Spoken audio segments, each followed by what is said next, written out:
네, 시작하겠습니다.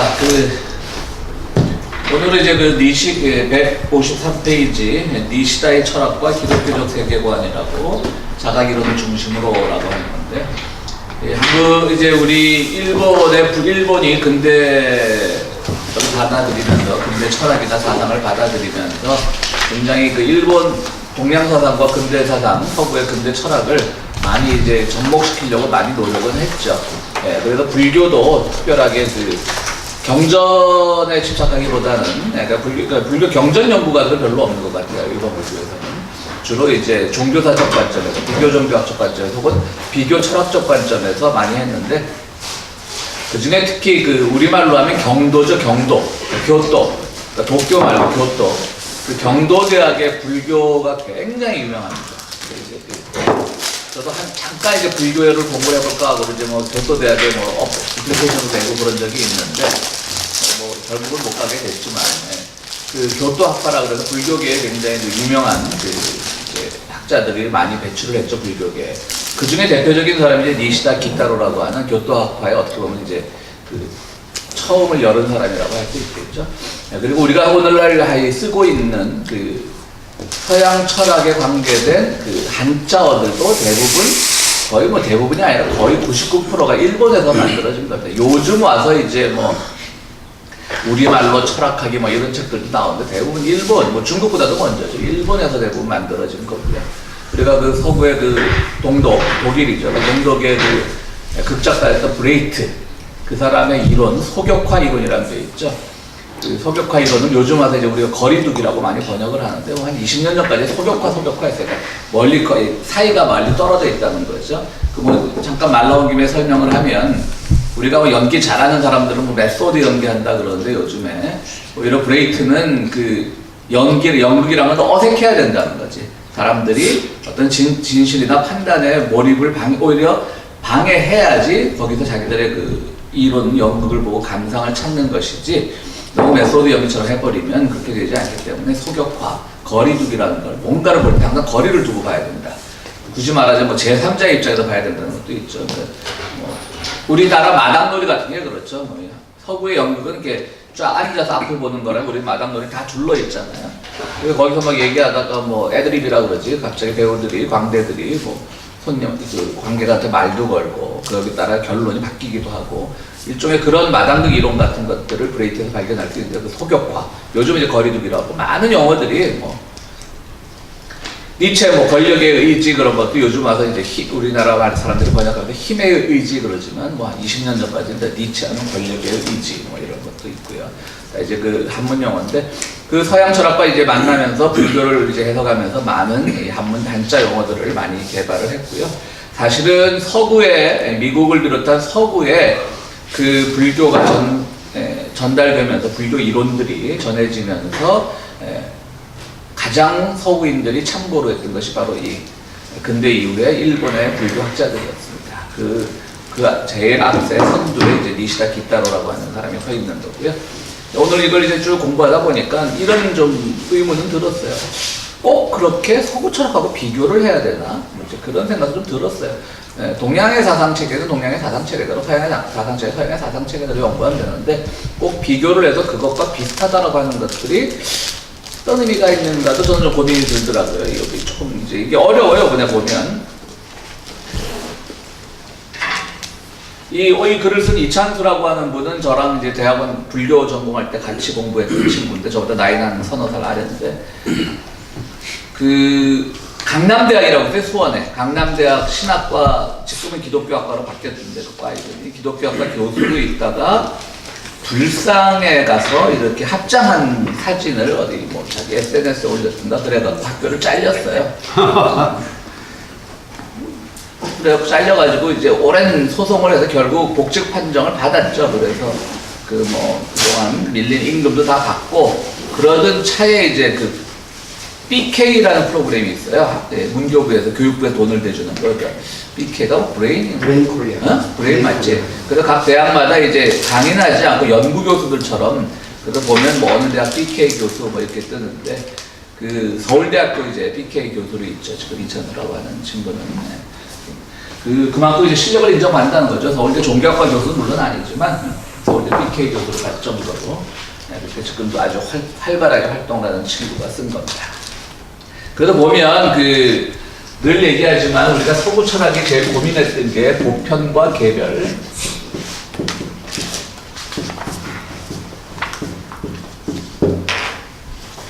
그래서 보편 이론이 쭉 이제 보편은 하나의 진리죠. 진리의 근원 같은 거죠. 이게 쭉 오다가 이제 중세 초기에 유명론, 보편은 있지만 실제하는 게 아니라 이 보편이라고 하는 이름만 있다라고 하는 그런 유명론으로 한번 발전을 했다가 다시 이제 아퀴나스 같은 사람들에 의해서 가톨릭 신학에 이제 기틀을 놨던 사람이죠. 아퀴나스 같은 사람에 의해서 다시 보편론이 확립을 이제 힘을 얻게 되는 거죠. 그러다가 또 쭉 가다가 이제 교회도 권력을 많이 잃게 되고 종교개혁도 일어나고 그러는 과정에서 이제 우리가 잘 아는 니체가 나와서 이제 보편을 그야말로 묵사발을 내버리는 거죠. 보편의 이론을 개별로 뭔가를 다 돌려버린 거고요. 그러면서 이제 포스트 모더니즘이 시작되는 거고요. 여기서 이제 요 사이에 이제 칸트와 헤겔의 미묘한 차이가 있고요. 둘 다 보편론자지만 헤겔은 철저하게 보편론을 중시했다면 칸트는 우리가 공부해서 알지만 그래도 인간의 주관이라는 주관이라고 하는 것은 좀 특수적이고 개별적인 건데요. 칸트는 인간의 주관이라는 것을 좀 강조를 했죠. 그래서 경우에 따라서는 포스트 모더니즘의 시작이 칸트로부터 시작된다고 말하는 사람들도 있어요. 자신의 문제를 갖고 와야 된다는 거죠. 물론 이성을 중시했지만 저도 그 이성이라는 게 어떤 것인지는 우리가 비판을 해야 된다. 이때까지 감히 비판도 못했거든요.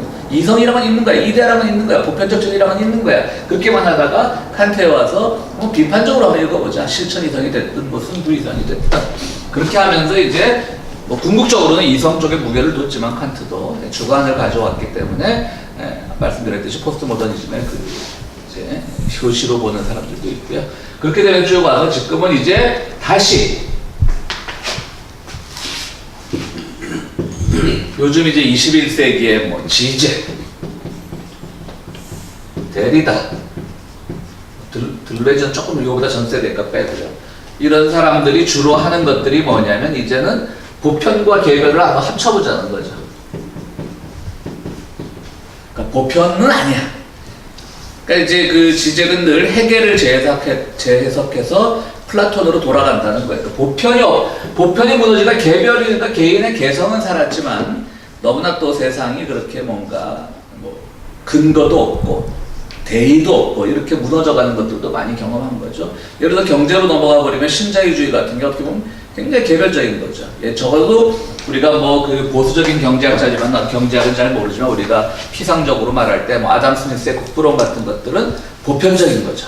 시장의 모든 상황에 그대로 맡겨둔다 할지라도 궁극적으로 가서는 보이지 않는 손이 어떤 시장을 조절해 줄 거야 라는 보편론자라면 신자유주의도 뿌리는 거기에 두고 있을지 몰라도 그냥 능력 있는 놈이 잘 사는 게 신자유주의 이렇게 돼버리는 거예요. 그러니까 복지의 개념도 사라져버리고 그렇게 이제 개별화된 것들이 이제 문제를 발생시키니까 지적이나 데리다 같은 사람들은 보편은 있지만 개별 하나 있다 이런 식으로 이제 그걸 가져오기 위해서 지적이 특히 락강을 많이 이용하는 거죠. 보편은 실제라는 락강식 개념으로 하면 보편은 실제라는 것으로 존재하는데 우리 락강 공부할 때 늘 자주 쓰던 말이었지만 텅 빈 실제 참 말이 안 되는 거죠. 실제 뭔가 있는 것 같은데 한자어로만 보자면 그래서 실제로 리얼리티란 말을 쓰고요. 그런데 텅 빈 실제라는 거죠. 그렇게 하면서 보편의 가능성을 최소한으로 줄이고 개별자를 강조하되 그럼에도 불구하고 보편을 아주 무시하지는 않는다라고 하는 그런 이제 흐름들이 요즘 21세기 철학의 흐름입니다. 그러니까 주관과 객관이 같이 가야 되는 거죠. 주관과 객관이 같이 가야 되는 거고요. 이즈음에 이제 이 동양 철학자 한국으로 치면 도올 김용옥 같은 사람들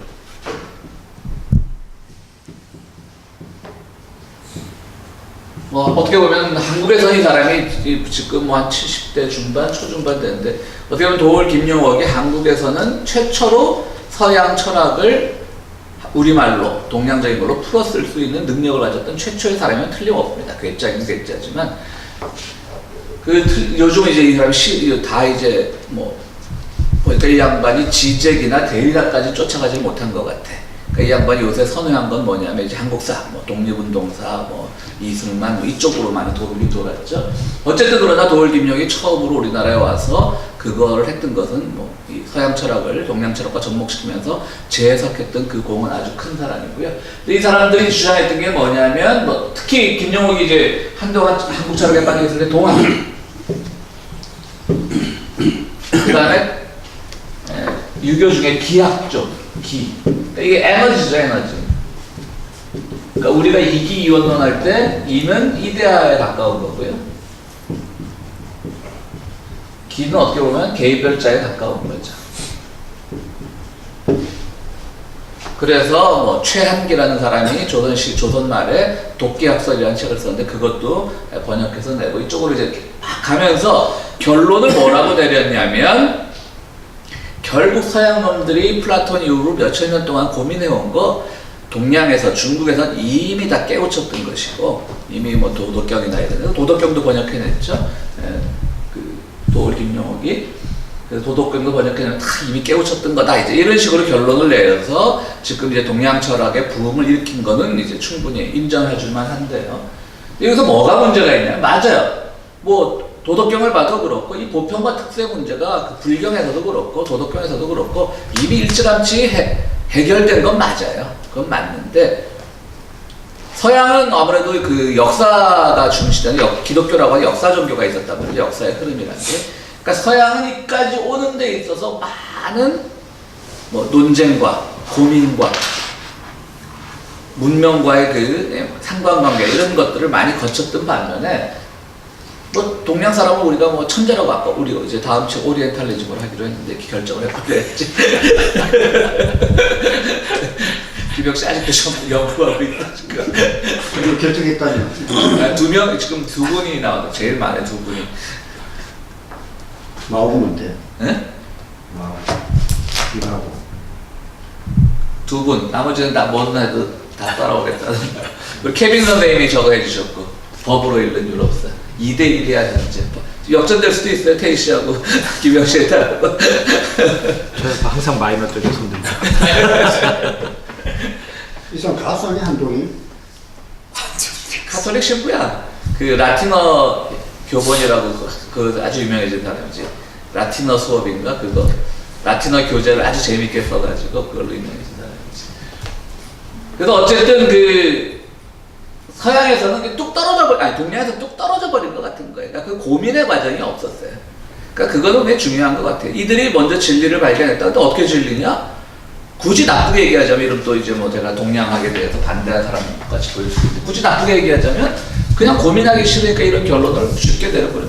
보편 안에 개별 있고 개별 안에 보편 있고 이렇게 내릴 수도 있는 거예요. 그래서 저는 그나마 제가 아직도 서양 철학에서 좀 희망을 보는 거는 특히 뭐 우리가 대부분 이제 기독교인들이 많은데 신교가 됐든 구교가 됐든 기독교인들은 성서가 역사 종교의 경전이기 때문에 확실히 서양 철학이 좀 익숙한 것 같아요. 성서의 세계관과 서양 철학이 잘 맞는 것 같아요. 그러나 또 동양에서도 배울 건 있는 거죠.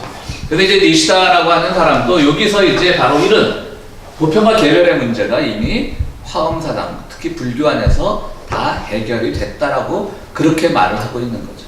그런데 읽어오신 분들이 계신지 모르겠지만 어려워. 무슨 말인지 모르겠어. 뭐 서양 철학자들의 얘기도 어렵지만 이분의 얘기는 더 어렵더라고요.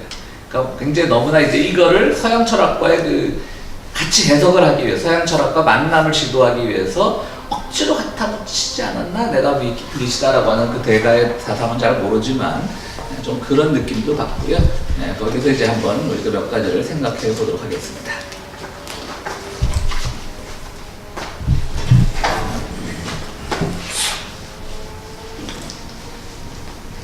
요새 그 한국 TV에서 동학 얘기가 나와요. 동학 얘기가.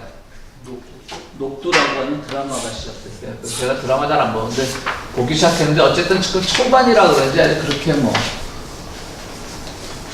재미있다 없다는 못 느끼겠더라고요. 그냥 일단 의무감으로 보고 있어요.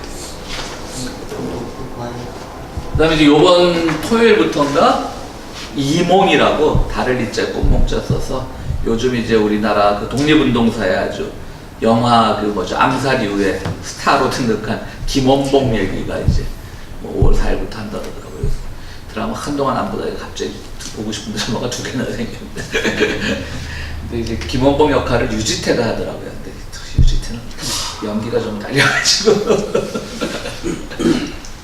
녹두 해피엔딩은 아니겠죠? 뭐 동아혁명이 실패해서 해피엔딩 아, 아니겠죠? 뭐 김원봉은 해피엔딩인가요? 전화하시면 되죠. 그래서 방송분에. 네, 전화해야지. 길로는 내가 가지고 있어. 아, 그럼.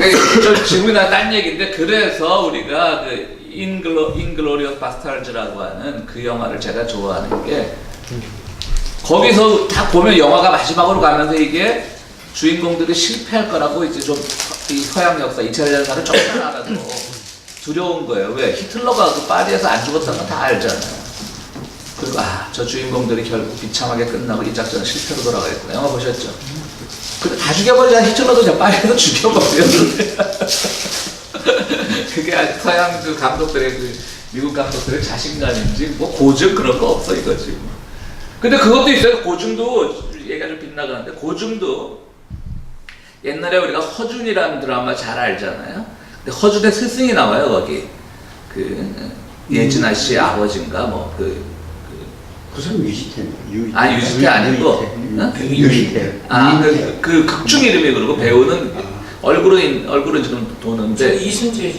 응? 이순재. 아니야 이순재 아니야. 이순재 아니고. 스승이었죠. 이순재 아니야. 배우가 중요한 게 아니야. 이순재 맞다. 이순재가 맞다. 스승이 이순재 맞다. 서준. 그 아들, 내가 그 아들, 저 얼굴 길쭉한 배우 그 아들하고 내가 착각을 했다. 그러니까 이제 허준을 키워주니까 이순재 맞아요. 근데 그 이순재가 맡은 그게 허준보다 뒤랍니다. 실제로.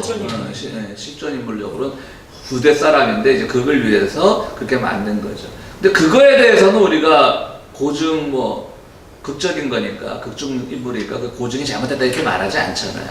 근데 예를 들어서 뭐 세종대왕이 무슨 뭐 조선의 1대 왕이다, 조선을 건국했다 이러면 그 드라마를 그렇게 만들면 또뭐 고증이 아니다 그렇게 좀 만들어도 된다고 봐요. 세종이 건국하면서 그냥 독립해가지고 명나라로 한글도 만들고 이래도 재밌을 것 같은데. 어차피 드라마 다 거짓 픽션이라고 알고 있는데. 근데 이제 이거 니시다라는 사람은 순수경험이란 말을 제일 먼저 시작을 합니다. 자기 순수경험이란 경험은 항상 주체와 대상이 있는 거죠. 내가 무엇을 경험했다라고 하는 그게 있는 건데 여기서는 이 주체와 대상이 하나라는 거죠. 자아와 대상이 주체는 좀 서양 철학적 개념이고요. 자아와 대상이 하나여서 순수 경험이란 건 뭐냐면 자아가 스스로를 경험하는 상태. 뭔가를 대상을 경험하는 것이 아니라 자아가 스스로를 경험하는 것을 그 순수 경험이라고 말하고 그렇기 때문에 자아와 대상은 여기서 동일해진다는 거죠.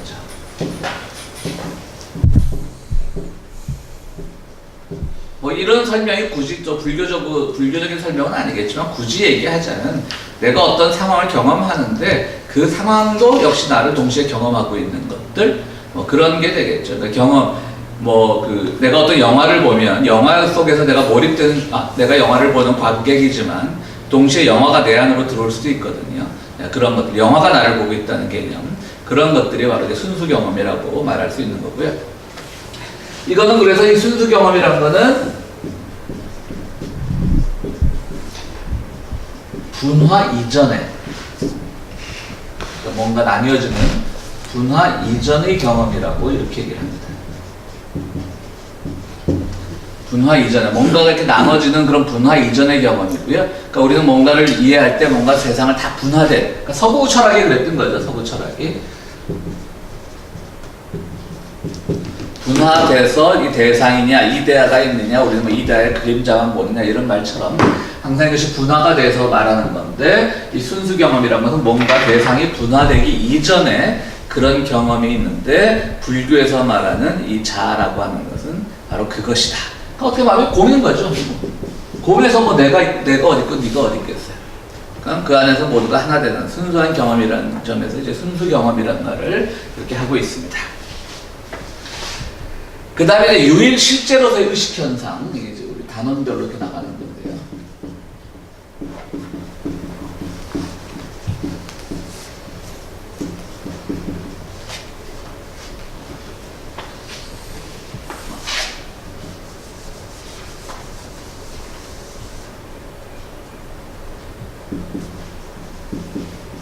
지난주에 우리 지난 시간에 공부할 때도 그 공이라고 하는 것이 혹은 일심이라고 하는 것이 어떤 그냥 단순한 마음의 빈 상태, 뭐 그냥 텅 빈 상태 이거를 말하는 건 아니다 그랬죠. 불교에서 말하는 일심은 어떻게 보면은 그 모든 어떤 불교에 갖고 있는 유일적 실제관이라고 이렇게 유재동이라고 하는 분 이렇게 표현을 했었는데 이게 그 친구도 이제 같이 제가 공부한 친구라 다 아마 그때 우리 배울 때 막 대시다 공부하고 그럴 때 이제 거기서 다 지혜를 얻었는데 일심이라고 하는 것은 단순히 내 마음, 지난주에 얘기했듯이 뭐 일체유심도라고 할 때 모든 건 마음 먹기에 딸렸다라는 그 뜻도 물론 포함되지만 거기서 마음이라고 하는 것은 우리가 끝까지 공이 무엇인가, 색이 무엇인가를 추구하는 관련해서 마지막 도달한 지점으로서 일심. 그렇기 때문에 그것은 유일한 실제라고 그렇게 말합니다. 그래서 의식 자체가 의식 자체가 의식이 의식을 인식하는 거. 아, 어렵다.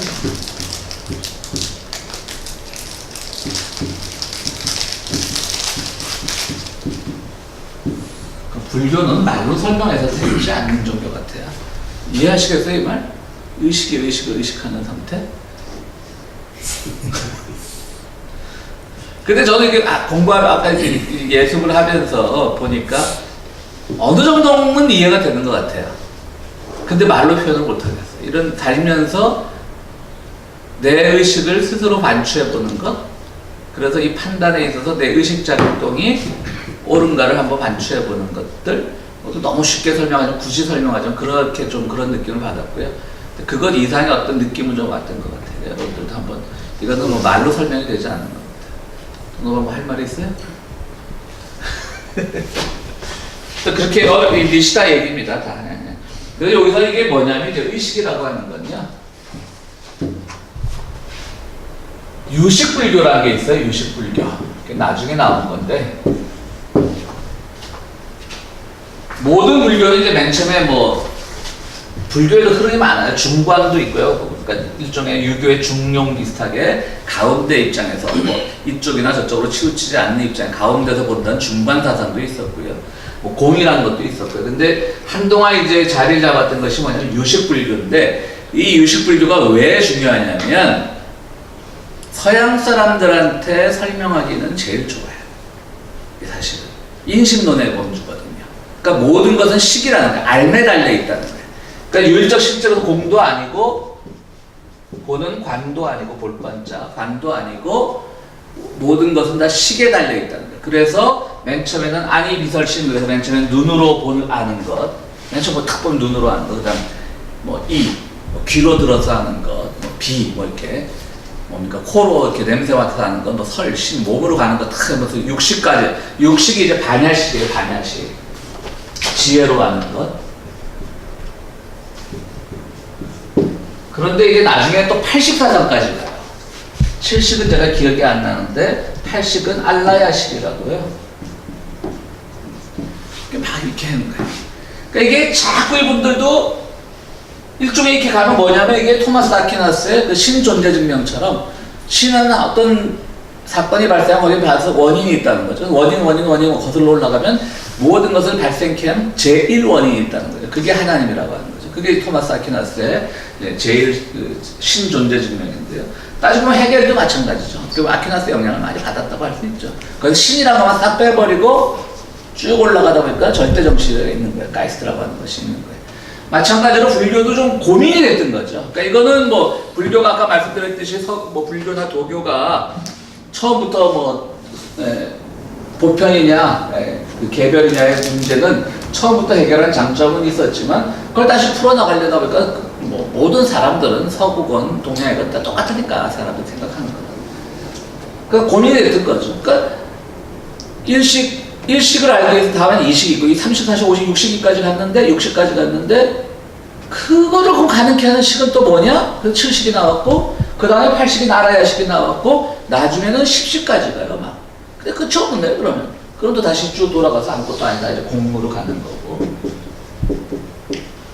그러니까 모든 것들은 다 인식론적인 거다라고 하는 것이 아까 지금 여기서 두 번째 단서 말하는 유일실제로서의 의식현상이다라고 하는 거죠. 마지막 남는 거는 인식론밖에 없다는 거죠. 뭘 인식할 거냐? 근데 대상이 있으면 안 되잖아요. 그럼 또 불교가 아니잖아. 나는 뭐 이데아를 인식했다. 나는 보편이 별거 아니라고 인식했다. 그게 아니잖아요. 그러니까 그 인식 자체가 인식을 의식해버리는 것. 그게 이제 의식이 의식을 의식하는 것. 그것이 마지막 남은 근원식인 거죠. 근원식. 그게 이제 유일 실제로서의 의식현상이라고 말한 겁니다. 그러니까 지금은 이게 불교를 하는 분들 중에 이제 이런 것들이 너무 뭐 흔한 말이지만, 그러니까 니시다가 이 말을 했을 때만 해도 서양 철학자들은 많이 놀랐을 거라고. 와, 그렇게 해석이 되는구나. 불교가 그거였구나. 우리 너무 뜬구름 잡는 소리였는데. 라고 이렇게 얘기를 하는 거죠. 근데 이제 불교도 제가 언젠가 말씀드렸듯이 불교에서 일본 불교에서 선은 첸이라고 그러잖아요. 첸 부디즘. 근데 한국은 그냥 선이라고 씁니다. 그리고 중국은 또 찬이라고 쓰든가 중국식 발음거든. 이게 서양이 도서관에 가보면요 다 틀려요. 그 선이라고 첸이라고 쓴 건 일본 불교 연구사 책이고, 아직은 그렇게 서구한 우리가 한국 불교가 서구에는 크게 영향을 못 미쳐서 선이라고 쓴 건 없지만, 뭐 심지어는 뭐 책 제목에 첸 앤드 찬도 있어요. 중국선과 일본선인 거죠. 일본선과 중국선인 거죠. 다 조금씩 틀려요. 근데 일본이 니시다를 비롯해서 처음으로 서양 철학과의 만남을 시도했기 때문에 지금 일본의 서구에서 이루어지는 건 말씀드렸듯이 일본의 불교 해석이 제일 커요. 근데 일본의 불교 해석은 아무래도 거기서는 자아가 강조됩니다. 왜? 자아가 공이라고 하면 서양 사람들은 이해를 못해요. 내가 있는데 왜 없어? 그럼 공즉시대, 색즉시고 암만 설명해봐도 잘 이해를 못해요. 그래서 일본 불교가 욕을 먹는 게 욕 먹는 거 좀 그렇지만, 그러니까 이제 그 한국 불교나 중국 불교계에서는 조금 약간 그 왜 좀 이렇게 안 쳐주는 이유가 뭐냐면은 서구에 이렇게 불교를 처음으로 유입시킨 그 장점은 있지만 불교의 기본 정신은 잘 맞지 않는다는 거지. 그러니까 자아를 비운다는 건 인식을 못하니까 불교에서는 자아 개념을 가져와서 그 자아를 비우라는 거지. 근데 엄격히 말하면 자아를 비운다라고 하는 개념이 불교에서 없어요. 본래 없는 건데 뭘 비우고 말아. 그러니까 그 행위 과정이 없는 거지. 근데 일본 불교는 그게 서양 사람들한테 잘 안 먹히니까 행위 과정을 만들어보죠. 명상하고 집중하고 이러면서 자아를 비우는 과정. 그러니까 약간의 자기 개발, 이런 명상 훈련 이런 거 비슷해버린 거죠. 그래서 지금 한국에도 왜 미국 사람들이 명문대학 나왔는데 한국 불교에 와서 그렇게 한 사람들 많잖아요. 현각이니 이런 사람들 많잖아요. 이 사람들에게 스승이 누구였냐면 그 보스턴 쪽에서 지금은 고인이 된다. 그분이 이런 게 잘 안 헤어지는 숭산 스님. 그 숭산도 사실은 한국 불교에서 조금 이단화로 쳐요. 그분도 사실은 일본 불교식 접근 방법을 했던 분이에요. 서양 애들이 들으니까 신나는 거예요. 신기한 거야. 나를 비우면 되는구나. 그래갖고 현각이니 그 친구들이 다 거기서 이제 제자들이죠. 근데 현각은 한 3년 전에 아주 큰 한국 불교 썩었다 그러고 이제 한국 불교계를 떠나겠다 그러고 하여튼 폭탄 선언을 한 적도 한 번 있습니다. 그래서 그걸 보면서 좀 대단한 결정을 했구나 그렇게 존중하지 않고 이제 알았냐. 거기서는 한국 불교에서 전통이나 이게 썩었다는 그 뜻이 아니라 나는 교회도 마찬가지고 제가 그래서 이런 한국교회 세습을 하니 오정현이가 떨리고 저는 사실 그런데 별로 분노하지 않아요. 교회가 됐든 절이 됐든 제도는 항상 국회하기 마련이에요. 그러니까 그 기본 정신이 어딨냐를 따져야 되는 건데 제가 아까 현각이니 이런 분들이 이걸 이제 알았냐라고 하는 게 그럼 절이 그럼 네가 절을 순수하기를 바랬냐? 그게 아니라 결국 자기가 믿어왔던 그 한국 불교계의 그 고민이 시작된 거죠. 제가 공부를 하다 보니까 처음에 좀 잘못 입문한다는 생각이 들었던 거죠. 그러니까 그런 말을 하면 자기의 깨달음을 부정해버리는 것이 되니까 한국 불교 썩었다 이렇게 돼버리는 거죠. 그러니까 그 뭐 마찬가지로 기독교도 사실은 그 신앙의 고민들이 시작된 거거든요. 내가 어떻게 믿는 것이 잘 믿는 것인가? 교회에서 목사가 말한 대로 다 믿는 거 잘 믿는 것인가? 이런 고민들을 해야 되는데 그럼 자기 존재 존립 근거가 무너지니까 에먼 너 왜 세습해? 뭐 너 왜 보면 분명히 윤리적으로 욕 먹어야 되는 일이죠. 근데 그거를 말하는 사람들 중에서도 참 뭐 잘못된 좀 논리 모순들이 많아요. 예를 들어 누가 뭐 박사다, 뭐 목사가 박사다 그러고 그런 사람 비판해. 예수가 학교 다녔냐? 예수도 무식했는데. 그리고 또 학력 위조했다고 또 학력 위조했다고 혼내고. 무식한 사람이 그냥 목사가 되는 거지 뭐. 오해하지 마세요. 제가 모전이나 김성을 편드는 게 아니라 굳이 그거 갖고 너무 흥분하다 보니까 교회가 좀 이렇게 뭐 저희도 마찬가지지만 너무 세속화돼 버린 진짜로 싸워야 될 것에 대해서 싸우지 않고 좀 이렇게 외곽만 두드리는 그런 것이 되지 않나 그런 생각을 해봅니다. 잠깐 뭐 우리 개신교분에 좀 모르시는 어르신들은 잘 모르시겠지만 한국에 좀 또 한때 개혁파로 유명한 김동호 목사라고 있는데 약간은 그 오정현이나 이런 분들하고는 결을 달리하는 분이 있죠. 뭐 비교적 괜찮은 분이에요. 뭐 저는 모두각이니까 저는 그분도 안 좋아하지만 근데 또 안타까운 소식이 들렸더라고요. 폐암이 발견돼서 지금 뭐 투병 중이라고 그러더라고요. 그래 뭐 목사님들 자꾸 폐암이 걸리는지 숨어서 담배를 폈나 싶기도 그분 특성상 그럴 분은 아닌데 하여튼 뭐 그 잠깐 얘기가 옆으로 김동호 목사님 공장 아실 거예요, 그치? 그럼 저희 교회에도 부흥회도 자주 오시고 비교적 괜찮은 분이에요. 오정현이나 김사만다 이런 높은 다른 분인데 높은 듯. 그렇습니다. 그래서 뭐 의식을 강조하다 보니까 인식 주체로서의 나를 찾게 되는 것이고 그걸 비워가는 과정에서는 참 서구인들이 듣기에는 젊은이들이 듣기에는 그 아주 쌈박하게 들렸던 것이죠. 가끔 헐리우드 거리에 뭐 가끔도 아니고 한 번 봤지만 그게 자주 있는 행사 같아요. 그러니까 그 서양 친구들이 이 도복 인도 계통의 분류도 약간 힌두교 계통의 종교인데 뭐 한 번 아주 재밌게 봤어요. 정말 아주 단조로운 그 인도식의 그 힌두교 경전 비슷한 걸 암송을 하면서 뭐 약간 뭐 인종적인 좀 그런 것 사대주의도 있을 수 있는데 어쨌든 잘생기고 번듯한 백인 아이들이 젊은 애들이 한 2시간을 어디 밥 먹고 나왔는데 2시간을 돌고 있고 할리 크리스티아나? 네? 할리 크리스티아나? 하여튼 뭐 그런 거 많지. 뭐 크리시나무르티 계통도 있고 그 80년대 배꼽이라는 책이 있었어요. 그게 크리시나무르티인가? 그게 누구더라? 라즈니시 계열의 배꼽이라는 그 약간 명성직 비슷한 게 있었어요. 지금 다 절판됐을 거예요. 뭐 좀 딴 얘기지만 그 배꼽 번역한 사람은 그 유시화 씨 계열 이쪽이 했는데 정말 때도 많았을 거야. 그때는 로열티도 없을 텐데. 하여튼 뭐 그 라제니 씨도 여기서 뭐 결국 쫓겨났고 지금은 라제니 씨 계열 다 이제 괴멸됐고요. 지금 저기가 우리 저희가 보면 레이크 슈라인이라고 있어요. 레이크 슈라인 가보셨어요? 산타멘타인 거예요. 산타 가보셨어요? 그게 누구지? 그것도 인도 종교. 그게 오시오 라지니 씨 계열인데 아닌가요? 아니에요. 라제니 씨는 아니에요. 라제니 씨가 거기서 나와서 그냥 하여튼 거기에 붙어있는 사진은 라제니 씨는 아니었어요. 제가 기억은 그래요. 놀러 가가지고. 레이크 슈라인 한번 가보세요. 나중에 아니 저는 그 좋은 바다를 앞에 두고 왜 연못을 만들었을까? 연못을 만들었어요? 400원 바다가 보이는 데서 바다가 뭐예요? 바다가 너무 좋으니까 굳이 왜 여기다 연못을 만들고 거기서 레이크 슈라인, 슈라인이 사당이라는 뜻이에요. 사당. 왜 거기서 명상을 할까 그 생각이 들더라고요. 하고 뭐 이슬람 뭐 소형 모스크도 만들어 놓고 교회당도 있고 절도 있고 불상도 네, 있고 뭐 예수 사진도 있고. 근데 은근슬쩍 그런 게 되게 많아요, 동네에. 예. 우리 동네에도 그 산 쪽으로 올라가면 그 힌두교 그 사원이 있는데 아무도 몰라, 그게. 근데 태희 씨 말 듣고 보니까 나는 누구 오면 꼭 거기 데리고 갔었는데 내가 왜 거기 데리고 갔지 진짜? 바다가 바로 앞에 있는데 아니, 그냥 힌두교.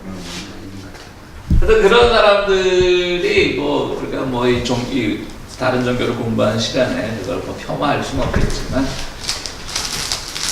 계속 무아지경에 빠지는 거죠. 빙빙빙빙 돌면서. 그런 것들도 물론 필요하겠는데, 올라오면 저는 이제 기독교 세계관에 워낙 익숙해져서 그런지, 그래서 그것이 얻는 것이 무엇일까? 그럼 이 교회에서 막 통성기도하고 자기 그 비움, 그 통성기도도 비움이거든요. 안에 화를 푸는 거거든요. 소리 꽥꽥 질러가면서. 그것과 다를 바가 뭐 있나? 표현 방식만 다르지. 그런 생각도 해보고요. 어쨌든 뭐, 그 영화 밀양에서 참 전도연의 그 우는 교회, 우연히 들어간 교회에서 펑펑 우는 그 명장면을 보면 또 그런 것들도 때로는 필요하겠다. 거기서 전도연한테 가서 무슨 뭐 현대신학을 가르칠 거야, 뭐 할 거야. 그거 말고 방법이 없었던 거죠. 펑펑. 그것도 참 필요한데, 참 어떻게 그것을 조화시키고 연결시킬까가 모든 뭐 종교계에 있는 사람들의 고민이고 우리가 가진 신앙의 고민일 것 같아요. 순수교, 그게 하여튼 뭐 유일실질에서 의식신앙이고요. 그 다음에 직관, 반성, 자각 이런 말이 나오는데요. 직관은 주객이 나뉘어지지 않은 상태를 또 니시다는 직관이라고 말했습니다. 그리고 반성은 경험 밖에서 자기 자신을 돌아보는 것, 그렇게 이름을 쳤고요. 자각은 또 자각 안에서 자기를 보는 것이다. 무슨 말인지 모르겠더라. 저도 열심히 읽어봤는데. 느끼세요, 여러분들이. 그냥 불교라고 생각을 하시고 받아들이시면 자꾸 읽다 보니까 독서백평 의자연이라고 조금 이해는 되는데 이 말로 전달할 자신이 없더라고. 내가 살면서 그런 종교적 경험을 많이 하거든요, 사실은. 어떻게 말하면 신과 내가 하나 된다. 이건 너무 뭐 남들이 보기 교만하게 보일 수도 있지만 그 하나 된다는 게 뭐 어떤 신비적인 몰입 경지에 간다는 게 아니라 그야말로 신의 눈으로 나를 보는 것. 그러니까 우리는 신의 하나님의 눈으로 너무나 세상을 보는 데는 기독교에서 많이 이제 익숙해져 있죠. 근데 신의 눈으로 나를 돌아보는 것, 그런 것들이 굉장히 또 의미가 있다라는 생각을 해봅니다. 그러니까 조금 뭐 지난주에 영화를 안 보신 분들을 위해서 조금 잠깐 설명을 하면 지난주에 우리가 영화를 뭡니까? First Reformed라고 하는 영화를 봤는데요. 그러니까 우리말로 하면 제일 개혁교회지. 그러니까 개혁교단이라고 하는 것은 네덜란드계 이민자들이 세운 교단입니다. 네덜란드계 이민자들이 세운 교회인데요.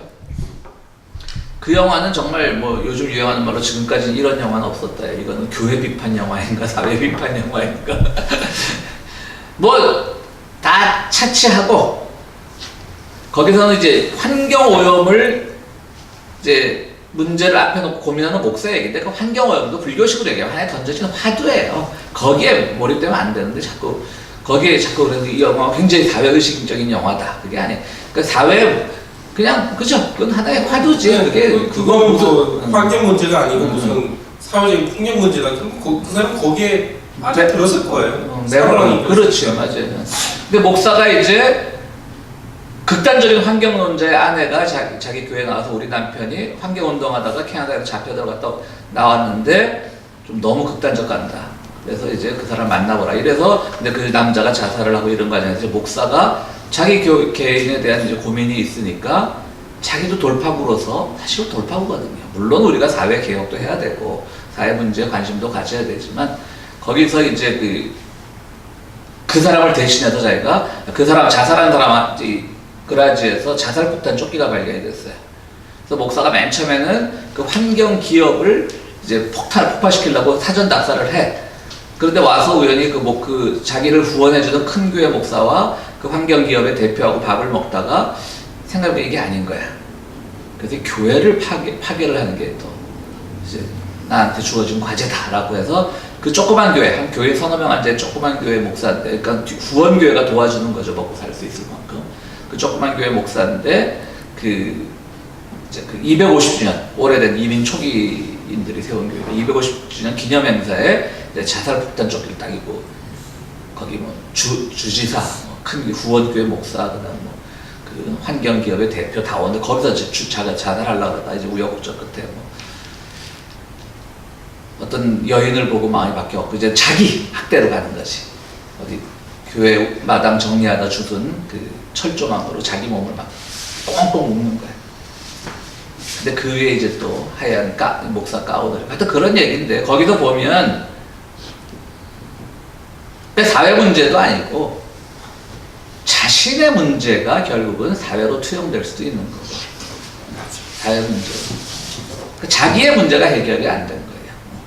자기의 문제. 그러니까 불교에서 말하는 건 그렇게 영화를 또 해석하다 보면 야, 그래서 교회가 사회 문제에 참여해야지 이렇게 비판하는 사람들이 있는데 물론 당연히 해야죠. 그런데 적어도 우리가 사회 문제를 보려면 자신의 문제, 이것도 또 너무 쉽게 생각하면 너부터 잘해 뭐 이렇게 해석이 될까 봐 좀 조심은 들었는데 그런 의미도 아니고 그 영화를 한번 안 보신 분들은 집에 가서 한번 다운로드 어둠의 경로를 통해서 보세요. 그러니까 그 자신을 바라보는 문제가 충분히 사회를 바라보는 문제와 연결될 수도 있는 것이고, 그렇다고 그게 정말 뭐 개인 윤리적으로 너부터 똑바로 살면 다 사회 좋아져 그렇게 또 쉽게 말할 수 있는 것도 아니고, 그러니까 영화라는 게 항상 큰 고민을 주는 거죠. 그래서 저는 그 영화에서 하나의 서브 플롯으로 쭉 흐르는 그 하나가 있어요. 변기예요, 변기. 맨 첫 장면도 교회가 낡아놓으니까 뭐 변기가 막혀서 줄줄 새고 그 교회 장로하고 목사하고 얘기를 하는데, 그 목사는 그 후원교회에서 저기 메카닉이 아니라 뭡니까 그거 플러머를 부르자 뭐 이렇게 얘기를 하니까 이 목사도 자존심이 있으니까 좀 내가 고쳐보겠다 그러고, 또 개신교인들은 잘 아는 찬송이지만 그 종교개혁주일마다 부르는 마틴 루터가 부르는 내 주는 강한 성이요, 그게 마틴 루터가 화장실에서 작곡을 했답니다. 작사 작곡을. 그러니까 그 후원교회 목사의 작은교회 목사가 그 얘기하면 막 웃어. 또 화장실에서 난 작곡하는 거 알지? 그러니까 신학교 나온 사람 중에 모르는 사람 어디 있어? 그런데 뜨끔하더라고. 나 처음 들었거든요. 그래서 뉴스 나와야지. 거기서 이제 화장실 얘기 나오고, 또 마지막에 이 사람이 늘 이제 그건 저랑 굉장히 그 감정이입이 되는데, 늘 설교 준비하면서는 아니고 설교 준비하면서 딱 옆에 위스키 넣고 항상 먹어요. 거의 알코올릭인 거지, 이제 괴로움이 많으니까. 그러면서 이제 그 마지막에는 그 술잔을 깨버리고 뭘 먹냐면 변기 막혔을 때 뚫는 그 독한 약 있죠. 그걸 이제 잔에 따르는 거예요. 그러니까 그 자신의 문제가 해결 안 됐다는 거죠.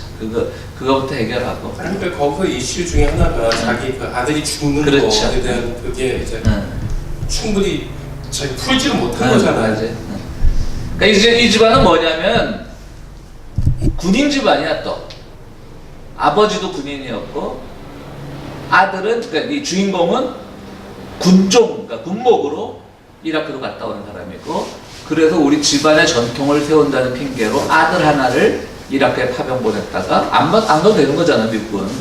의무병제가 아니니까. 안 가도 되는데 집안의 전통이라는 것을 생각을 해서 아들을 군대 보냈다 아들이 죽어요. 그것 때문에 와이프랑 이혼을 하고 혼자 이제 목회를 하는 거예요. 그러니까 그게 늘 말에 있는 거죠. 그러니까 이 사람은 굳이 영화에서 해석을 하자면 이 사람은 소위 말하는 신앙과 국가가 하나가 되어서 자기들 나름대로 이라크 가고 그런 애들 다 뭐 지들이 지금 정말 좋은 일 하는 믿고 가는 애들 많잖아요. 그것도 벗어나는 거지, 이제 그 목사는.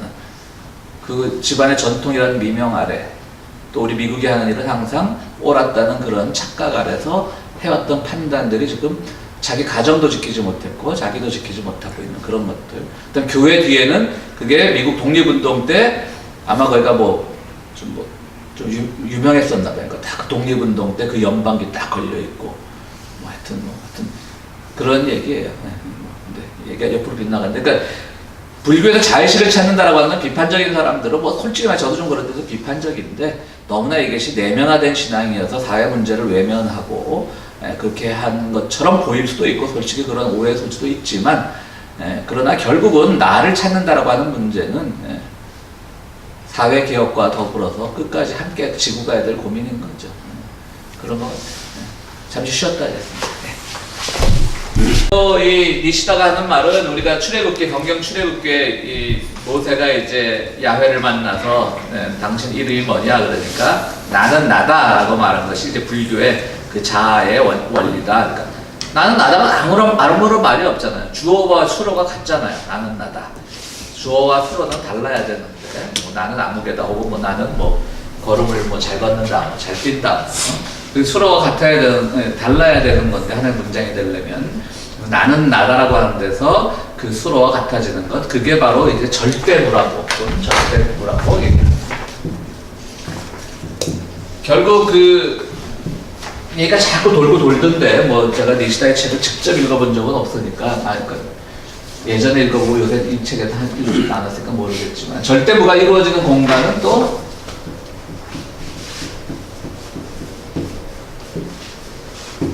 장소라고 표현을 합니다. 그러니까 여기서 조금 제가 불만인 게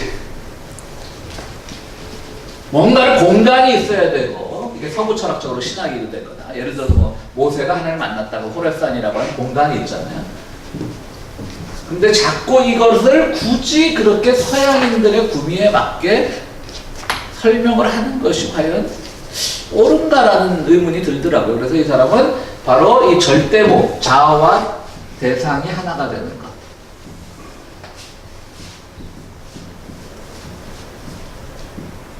되는 곳이죠, 장소. 곳이 바로 이 절대무의 공간이다. 그것이 장소라는 말을 쓰기도 하고요. 그리고 이제 평상심. 이게 이제 이게 흔히 말하는 그냥 마음이죠, 그냥 마음. 근데 이런 것도 재미가 없잖아, 그죠? 일체유신대로 또 설명하자면 그냥 마음 먹는 대로 달렸다 이런 너무 종교 같지가 않잖아요.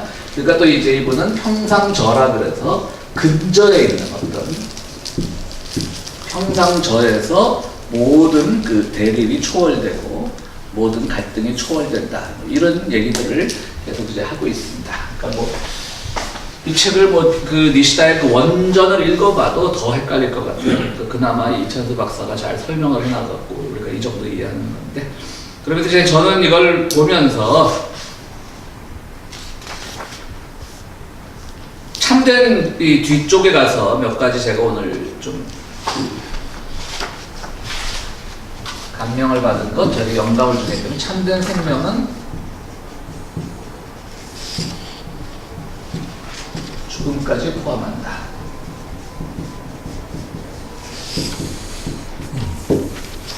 이게 맞는 것 같아요. 우리는 너무 생과사, 생멸문이라고 그러죠. 하나의 이제 불교에서 진여문, 그러니까 그거는 깨달음 자체, 그러니까 진리 그 자체를 진여문이라고 하고 어떤 속세에서 일어나는 일들, 기독교식으로 얘기하면 역사 이런 것들 이제 생멸문이라고 하는 건데 진여와 생멸은 결국 하나의 공간이고요. 그런 점에서 참된 생명은 죽음까지 포함하는 것이고 이것이 굳이 말하자면 기독교 영생관하고도 합쳐질 수 있는 거고요. 그러니까 기독교 영생관도 참 목사로 설교하면서 참 어려운 게 하나님 나라는 당신들 안에 있다는 말은 참 멋있고 좋은데 나이들이 들수록 이제 어떤 공간으로서의 그 생멸 이후의 그 삶에 대해서 관심들을 가지거든요. 저도 나이 좀 더 들면 그렇게 될지도 모르겠죠. 그리고 또 마음 한구석에 그런 의문이나 두려움이 전혀 없는 것도 아니고 결국 죽음이란 거 앞에서 누구나 다 겸손해지는 거니까. 이런 것들이 이제 좀 어려운 것 같아요. 불교는 이렇게 해서 모든 것을 해탈해버리는 거지만 다시 우리가 첫 시간으로 돌아가서 그런 눈치만 이게 잘 되지 않으니까 결국은 불국토 사상이니 정토 사상이니 이런 것들을 다 만들어낸 거고요. 군기 가서 이건 또 아무것도 아니라고 하는 공으로 이제 귀결되긴 하지만요. 그게 현실 종교가 가지고 있는 어려움인 거죠.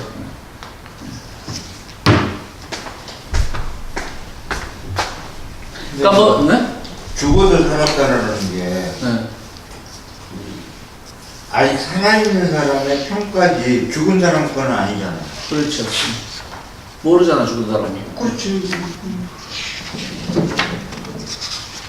파스칼의 그러니까 제일 요새도 가끔 그런 인용한 사람들이 있는데 파스칼의 이론이 제일 맞는 것 같아. 자기는 그냥 죽음 후에 생을 믿어보겠다는 거지. 그래서 있으면 다행이고 없으면 죽은 데서 모르는데 어떻게 할 거야. 확률 이론으로 그 사람은 그렇게 설명을 했지. 근데 예를 들어서 우리가 이 기본적인 그 신앙으로 좋은 일에서 천당 간다, 극락왕년 한다 이런 것들 중세교회는 그런 것들 좀 가지고 있었으니까. 그래서 있는지 없는지도 모르는데 막 사는 것보다는 막 살다가 나중에 사후세계가 있어. 지옥에 떨어지기보다는 성실하게 살다가 그냥 좋은 데 가는 게 좋고, 근데 끝나고 나서 죽었는데 아무것도 없고 자기도 모르는 거 아니야. 그 끝이 되게 파스칼이 아주 굉장히 유치한 설명 같지만 지금도 자주 인용되는 파스칼의 확률 이론에 따른 이게 하나 좋았고, 하나님이 안 죽는 게 지겨워가지고 사람 죽게 참. 그게 저거잖아. 영화 저거 여기 해적 죽고 싶어서 환장하는 게 그 뭐지? 해적 나오는 거. 뭐 로봇 영화는 다 그래요. 그거 해볼드 캐리비안에 이제 캐리비안 그거 그 영화가 그런 거잖아. 죽고 싶어서 반장하는. 그러니까 우리가 그 반지의 제왕 같은 것도 그 영화도 히트를 쳤던 게 서구 애들은 생각 못했던 걸 가장 먼저 생각해낸 거죠. 그 권력을 가지기 위해서 먼 길을 떠나는 게 아니라 그게 서구의 역사예요. 이건 절대 반지를 버릴 곳을 찾으면서 먼 여행을 하는 거잖아요. 그러니까 그게 이제 서구인들이 다 동양으로부터 많은 걸 배워왔던 건 사실이죠. 그다음 두 번째로 이제 제가 이 비시다 철학에서 이제 배운 거는 다 불교 용어인데 이제 모든 것이 하나다 보니까 그러니까 깨달음과 번뇌 이것도 다 아까 말한 자아와 대상으로 보면 하나라는 거죠. 그러니까 아까 말한 그 영화 First Reformed에서 나온 것 깨달음과 번뇌 사이에 고민하는 거예요. 하나인데 하나의 문제인데. 그런데 이 니시다는 이 불교 사상을 해석을 하면서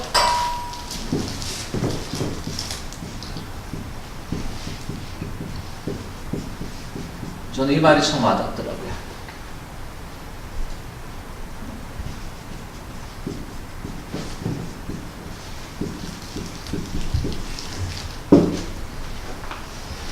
번뇌를 잃지 않고 열반을 얻는다. 이거 참 많이 깨달으면 우리는 뭐 기독교가 됐든 불교가 됐든 뭐 정토, 오죽하면 정토라고 그래서 깨끗한 땅이라는 뜻이잖아요. 뭐 불부터 정토, 극락, 뭐 지극히 낙원. 그리고 또 뭐 한국 이제 기독교에서도 뭐 낙원, 천국, 파라다이스 이렇게 뭐 나중에 이제 기독교에서 차용해서 이데올로기적 용어가 됐지만 유토피아 이런 것들. 근데 거기가 다 모든 것이 순수해지고 좋아질 거라는 생각들을 하는데 우리 성화집 때 맨날 자기는 지옥 갈 거라니까 천당 가면 재미없을 거라고. 근데 그 천당을 잘 몰라서 그런 거죠. 번뇌를 잃지 않고 천당을 하는 거야. 가도 번뇌가 다 있는 거야 그래도. 사실 고민도 있고. 네. 그래서 저는 이 불교가 요게 장점인 것 같아요. 불교가 번뇌를 잃지 않고 열반을 얻는다는 거. 그러니까 인간이 만약에 죽음과 죽음까지 포함된 것이 우리의 생명의 세계라면 번뇌란 건 없어지지 않는 거야. 그걸 가지고도 천국에 갈 수 있는 거야. 그러니까 그 First Reformed라고 하는 그 영화에서도 번뇌를 잃지 않고 결국 그 사람은 뭔가를 해탈을 하는 거지. 뭐 해탈까지 못했겠지만, 그러니까 그 끊임없이 남아버린 그 괴로움을 가지고 살아갈 수밖에 없는 것이 인간이라고 하는 걸 가르쳐주는 것 같아요. 그 영화에서. 근데 나는 그 영화를 보면서 또 하나 이제 좀 부러운 거는 참 헐리우드가 이런 뭐 슈퍼히어로물 만들어서 떼돈도 벌고 많이 하지만 참 저런 영화를 만들어서 극장에 걸 수도 있고 그것이 최소한 망하지는 않는다는 거. 그죠? 그다음 배우들도 유명한 배우들이에요. 에단 호크하고 여자는 뭐죠? 무슨 하여튼 유명한 여자죠. 못난 여자인데 유명한 여자 있어요. 그 사만다 아이프리스인가? 사만다라고 나와서 그 무슨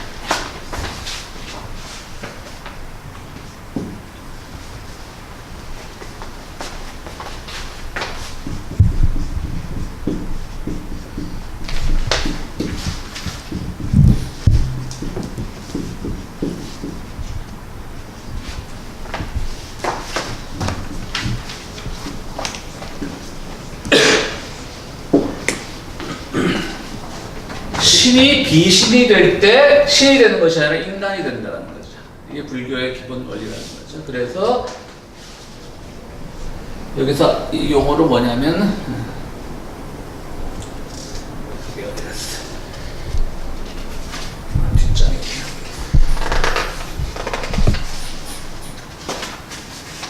역대응이라는 말이 나오는데 역대응.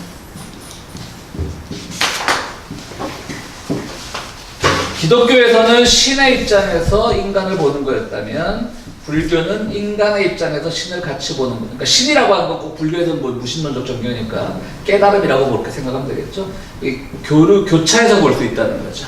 그래서 불교는 역대응하는 거다. 신의 일관적인 입장에서 신의 그 주도적인 입장에서 인간을 바라보는 것이 아니라 인간도 신 깨달음을 바라볼 수 있다는 것이 불교에서 말하는 역대응, 서로 대응한다는 거죠. 그렇게 분석을 하고 있고요. 그런데 이제 기독교도 요즘은 그렇게 신의 절대적인 능력 같은 것들을 강조한 쪽으로 신학이 가지는 않죠. 기독교 자체 내에서도 이제는 내 안에 있는 하나님이라는 것들이 단순히 은유적이고 그냥 개념적인 그런 말이 아니라 그것들이 이제 많이 철학적으로 많이 정교화가 됐죠. 그래서 기독교도 이런 것들은 많이 배워왔고요. 배워왔는지 아니면 새롭게 해석을 했는지 그건 잘 모르겠습니다만 어쨌든 그런 말이 되는 거고요. 그래서 이제 그 기독교에서는 뭐 예수 그리스도가 가장 대표적인 존재겠죠. 스스로 이제 비신이 되온 거죠. 인간 세상에 내려온 거죠. 하나님 자체가. 그게 삼위일체 이론이잖아요. 그게 아주 그 기발한 이론이거든요. 신이 내려왔다는 거죠. 그럼 이제 그때 그러면 예수가 십자가에 달릴 때 하나님은 뭐였느냐?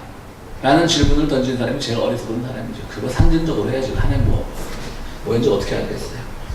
그런데 우리가 여기서 하나 이 결론은 이렇게 내릴 수가 있는데 신이 비신이 되고자 할 때 결국 신이 된다 라고 하면 약간 기독교적인 거죠. 그런데 불교에서는 신이 비신이 되고자 할 때 인간이 된다라고 하는 그 원리가 깨달음과 자아와의 관계에서 있다는 거죠. 그러니까 깨달음은 자아를 획득할 때 자아가 된다는 거지. 그러니까 자아가 없지 않다는 거지, 다시 말하면. 무슨 말씀인지 아시겠죠? 그러니까 불교에서는 신 개념이 없고 깨달음이라고 넣잖아요. 깨달음이 자아가 될 때 자아가 된다는 거예요. 깨달음이 자아가 될 때 비로소 깨달게 된다가 아니라 자아가 된다는 거죠. 세계 공즉시색할 때 세계가 된다는 거죠. 그러니까 기독교도 마찬가지죠. 그러니까 인간이 되는 거죠, 인간. 그러니까 뭐 기독교적 인간학이라는 말도 있고 요즘 그래서 뭐 기독교와 우리도 뭐 이게 일종의 뭐 기독교와 인문학의 강자라고 할 수 있는데 인문학이라는 것이 결국 내가 누군지를 먼저 발견해야지 신도 이해하게 되는 것이고 그런 것이 뭐 단순히 뭐 나를 찾자, 나를 비우자 이런 개념을 넘어서서 조금 더 깊게 고민을 해보자는 얘기죠. 그런 생각을 해봤습니다. 이 중에 어느 말이 제일 멋있다? 나는 요거는 뭐 문의들 쓰는 말이거든요. 두 번째, 세 번째 멋있는 것 같아요. 번뇌를 잃지 않고 열반을 얻는다. 그 다음에 신이 인간이 되고자 할 때, 아니, 신이 비신이 되고자 할 때 인간이 된다. 너무 당연한 말이지만 굉장히 함축적인 많은 의미를 담고 있는 것 같아요. 뭐 하실 말씀 있으세요? 질문?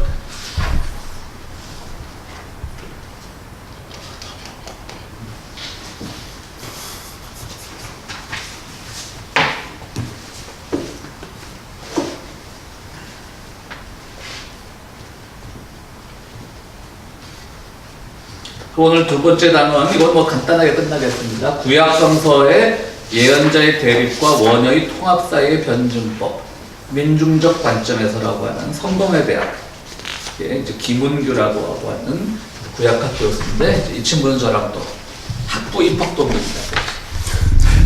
이 친구 그거 생각하고 산 책은 아닙니다. 제가 무슨 인연을 고려해서 학연 뭐 이런 거 근데 사다 보니까 다 반 이상은 다 아는 친구들이더라고요.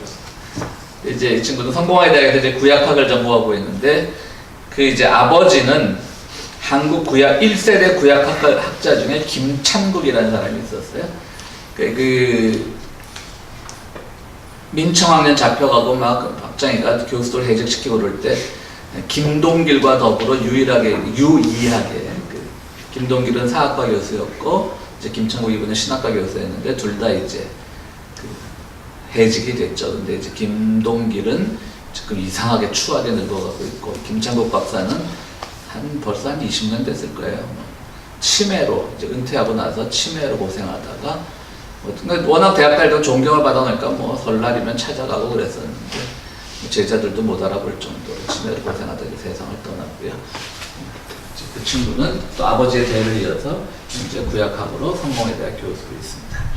별 내용은 없고요. 다 이때까지 했던 거 원효 사상을 이제 좀 세 가지로 이 친구는 이제 정리를 하면서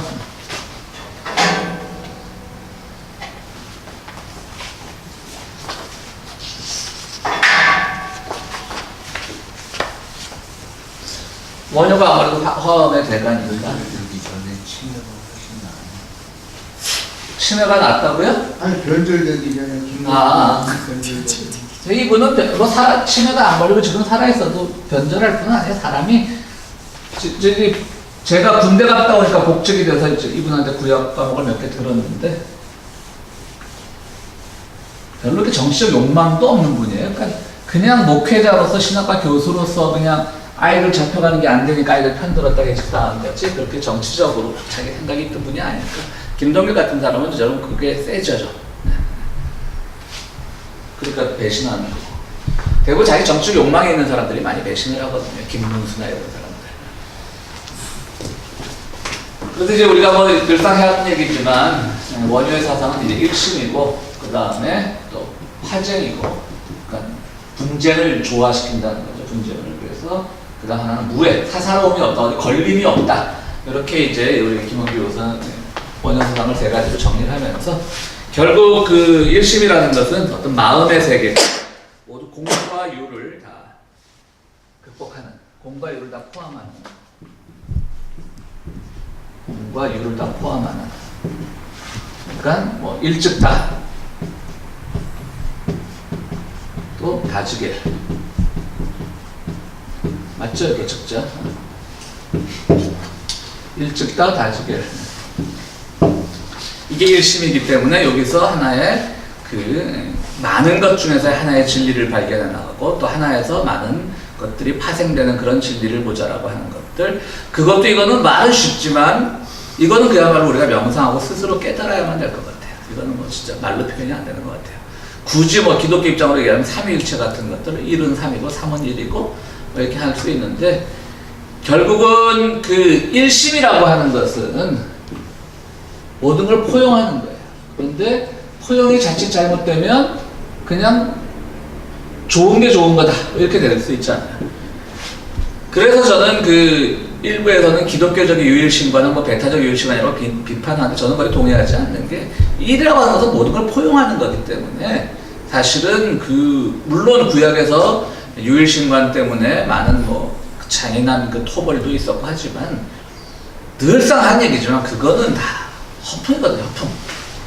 그 이집트에서 탈출한 그 뜨내기들이 들어가서 보니까 가나안이 엄청나거든요. 이미 거기서 부족 국가들이 다 형성돼 있었는데 그 여리고성 무너뜨린 거 있잖아요. 그 뭐 7바퀴 돌고 이래가지고 그 여리고성 고고학자들이 발견하니까 그 언제입니까? 기원전 1000년, 지금부터 3000년 전이잖아요, 그죠?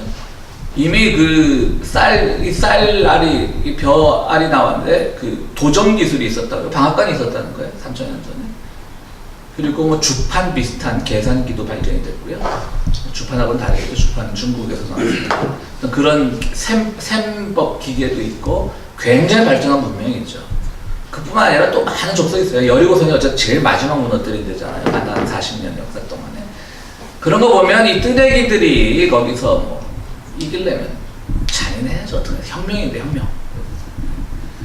그거를 마치 지금 이 소위 말하는 미국의 네오콘들이 여호수아 신드롬이라고 여호수아가 가나안 정벌을 할 때 그것처럼 제3세계 침략하고 그 성서의 세계관은 그건 아니죠. 약자들이 강자를 물리쳤던 세계관인데 그걸 가지고 그대로 아직도 좀 진보적인 신학자들이 뭐 유일신, 베타 뭐 이런 거 하면 좀 싫어요. 저는 그래서 좀 더 공부가 깊이 돼야 되겠다는 생각을 해봅니다. 그러니까 이 일이라고 하는 건 오히려 포용인 거예요. 그 적대적인 게 아니고. 물론 그 안에서 뭐 십계명 같은 거 보면 뭐 그 나 이외에 다른 신을 섬기지 마라 이런 말도 있지만 그것도 굳이 좋게 해석을 하자면 그냥 신은 하나의 보편 체계를 다 고백해. 뭘 딴 걸 자꾸 개별로 빠져들라 그래. 이렇게 철학적으로 해석할 수도 있거든요. 그것도 그렇고 또 하나는 그 십계명 자체가 그러면 그 당시에 뭐 모세가 막 여호와가 싸울 때 만들어진 거냐? 그건 아니거든요. 이미 그 바빌론 포로 이후에 물론 전승되어 왔던 계명들도 있었지만 그거 자체를 정비해 나갔던 거죠. 그러니까 그것만 따지고 보면 기원전 한 600년경 그때 바빌론 포로에서 돌아와서 그때 정비가 된 사상들이니까 그때는 이미 이스라엘도 국가의 체계를 갖췄고 그럼 보다 더 강압적인 법이 필요했겠죠. 종교적으로 하나 되기 위해서. 거기다 바빌론한테 한번 망신나고 왔잖아요. 한 60년 포로로 가 있다 왔잖아요. 그러니까 자기들 돌아와서는 뭔가 정비가 필요하다 보니까 십계명이 그렇게 더 과격하게 표현됐을 수 있죠. 그걸 가지고 꼭 우리가 그 당시 정말 그랬다라고 보기는 좀 어려울 것 같고요. 네? 일랑다 다랑 이게 이렇게 제방견이 아니고 칼도만 칼도 그렇지 이건 대충이지. 아니 여기 나오면 그 저 해야 된다는 거 수준 나온다고 그래서 교정. 할까 말까. 곧적자는 이때 칼도방. 칼도로 들어가는 거죠, 칼도. 칼도방. 그러니까 아니 오른쪽에 저게 삼자가 아니고 칼도. 삼자가 아니고 칼도. 칼도라고? 제 완전히 아니고 칼도라고. 너는 진짜. 이렇게 위에 하나 있어. 그러니까 여기서 흰백자에다가 그래, 여기가 칼도 아니야, 이거? 아니 그러니까 그 여기가- 왼쪽에 쓰신 거는 목사님께 맞아요. 근데 오른쪽에 있는 게 칼도라고. 요거라고, 요거? 예. 아, 그럼 이쪽 이게 이게 책이잖아. 아니야. 너무 많이 가르치는 게 쓸데없네. 안 불렀어요. 이게 난다. 남이 이렇게 적어놓고 이렇게. 그 이제 한 말은 있어. 짜증나게. 이 니시다 기타로 할 때 마지막 람짝에 로거든, 뭐 일본어. 아. 그 사람 이름이 내가 눈에 익어가지고 기타로 니시다 기타로 할 때 마지막 람자로 끝나거든. 그렇게 이해를 시켜. 그거하고 섞어서 이제. 그건 말. 그래서 화제는 이제 모든 모순을 다 조화시킨다는 거고요. 그래서 이제 이 원효의 불교 사상을 통불교라고 그러죠. 그것도 굉장히 좀 더 오해 소지가 있을 수 있어요. 다 통합하면 다 좋지 뭐. 섞어는 다 맛있잖아요. 그렇죠? 설렁탕도 섞어, 설렁탕이가 많이 나오는데 섞어가 맛있고. 근데 이제 원효가 이제 통불교식으로 얘기를 할 때는 어떤 일체의 모든 분쟁이나 이런 것들을 다 극복을 한다는 그런 의미가 있었고요. 마지막 무에는 어디에 걸림이 없다는 거죠. 그러니까 이제 요소공주랑 결혼을 한 거고. 그런 것들도 저는 좀 우리가 어떤 사람들의 그 일탈 같은 것들을 좀 여유롭게 가졌으면 좋겠다는 생각을 해요. 그 요속공주하고 해갖고 설총을 나갔는데 그게 그 일탈이 아니고 그러면 그 설총이 설씨를 물려받은 거는 그 원래 원효가 이름이 설사거든요. 철사요? 그 이름이 설사야. 근데 그럼 정식으로 혼인해갖고 정식으로 낳은 아들이라는 뜻이잖아요. 자기 아버지도 누군지 그렇지. 밝히고. 그 우리 여기처럼 지금처럼 뭐 혼인 신고를 하고 뭐 그런 때가 아니었으니까. 그렇죠. 근데 이제 어쨌든 그 육부토품이었잖아.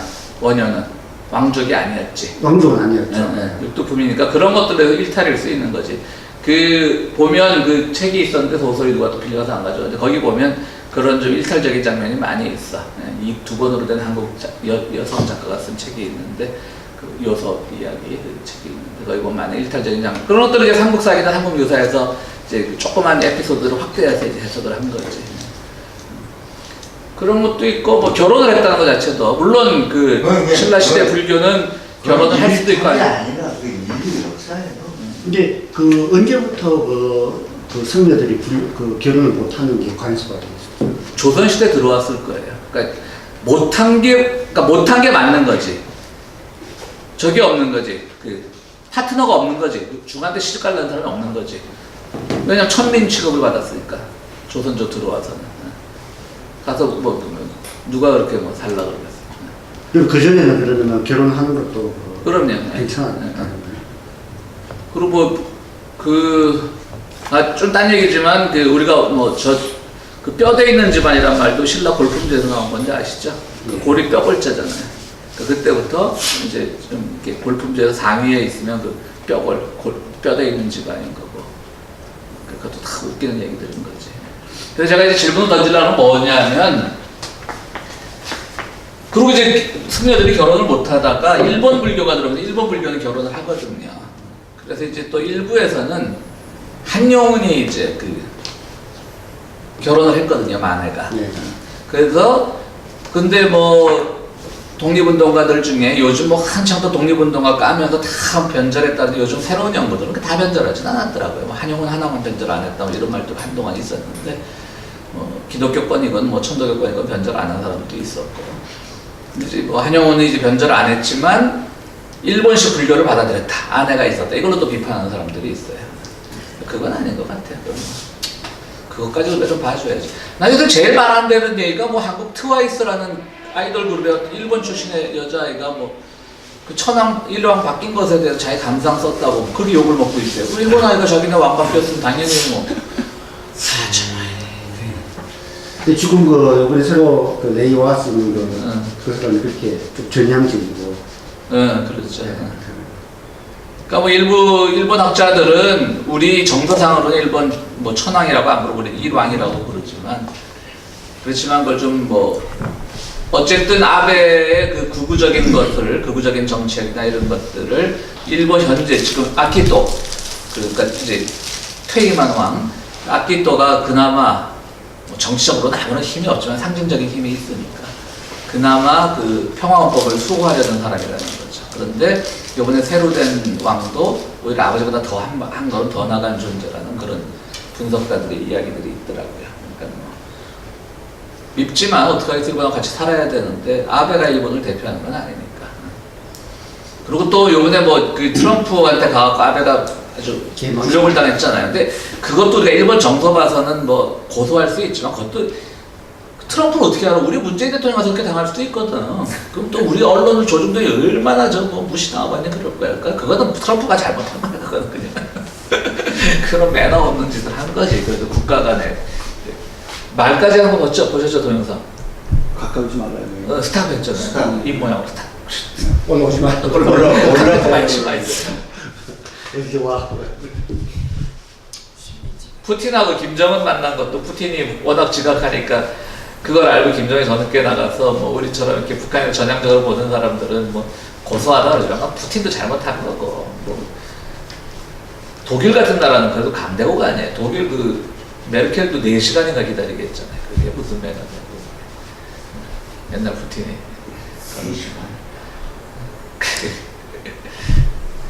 그래서 내가 저 책을 샀습니다. 뭐 글 한번 써보려고. 저거하고 북소 관계, 북러 관계 책이 또 오늘 2권을 샀는데 주문한 걸로 받아왔는데.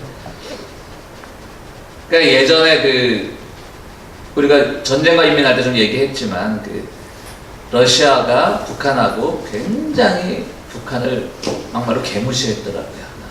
후르시초프 때부터.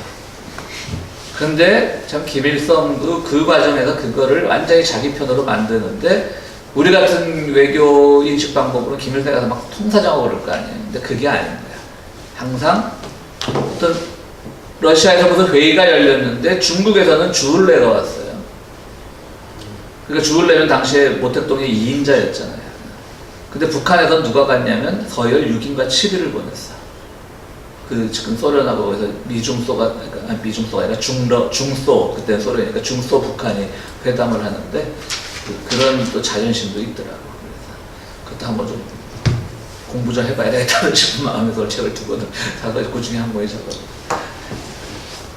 뭐 그렇습니다. 무예는 뭔가 사사로움이 없는 것, 평등사회 이렇게 예토와 정토는 둘이 아니다. 그러니까 속세의 땅과 하나님 불국토는 2개가 아니다. 이런 것들이 원효과에서 강조됐다는데 이거는 뭐 이 책은 뭐 앞에 이 단어 앞에 보면 쭉 구약 얘기 우리가 다 교회다니는 사람들 다 아는 구약 얘기 새로울 건 없고요. 뒤에 가서 이제 그 조금 불교가 나옵니다. 여기 209페이지에 보면 뭐 이거는 강의랑 관계가 없는데 한 6째 줄을 보면 여의구는 화엄 사상에 대해서 다음과 같이 말한다. 법계 연결해서 우주의 모든 사물은 그 어느 것이든지 홀로 있거나 일어나는 일이 없는 거의 다 같이 끝없는 시간과 공간에 서로 원인이 되고 대립을 초월해 하나로 융합한다. 그러니까 불교는 아까 역대이란 말이 있듯이 원인과 결과 서로 연기 사상에 이렇게 다 서로 연결 미치니까 하나로서 특별히 존재하지 않는다는 거죠. 모든 것에 원인이 있고 결과가 다시 원인에게 영향을 미칠 수도 있고 그런 것이 불교 사상이고요. 그래서 말하고자 하는 여의구시라고 우리가 민중신학, 해방신학 한창 나올 때 70년대 후반, 80년대 초반에 불교에서 처음으로 민중불교라는 책을 쓴 분이 여의구입니다. 이게 승려는 아니었고 평신도 이제 불교학자였는데 여의구라는 분입니다. 근데 예전에 이제 어떤 한국 불교계 어떤 분이 와가지고 이분도 이제 한국 불교계 뭐 이게 이제 여담입니다. 한국 불교계 잘 아는 분이 와서 갑자기 제가 옛날에 민중불교 책 읽은 게 생각이 나서 참 여의구 선생은 요새 뭐 하세요? 그랬어요. 명진 스님 왔을 때 그 명진 스님 그 따라온 그 사람한테 얘기를 했었구나. 여의구 명진 스님 약간 그쪽이니까 민중불교 쪽이니까.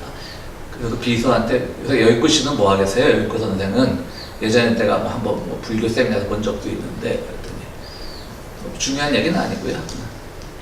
오토바이 타다가 돌아가셨다고 그러더라고요. 야 멋있네. 민중불교. 좀 쇼킹했어요. 그래도 좀 그것도 일종의 편견일 수 있는데 뭐 민주분리 하는 분이 오토바이 타면 안 되는 건 아니지만 그리고 타다 돌아가셨어요. 오토바이 타다가 돌아가셨다니까. 네, 그만하겠습니다. 예, 예. 수고하셨습니다. 고생하셨습니다. 저는 그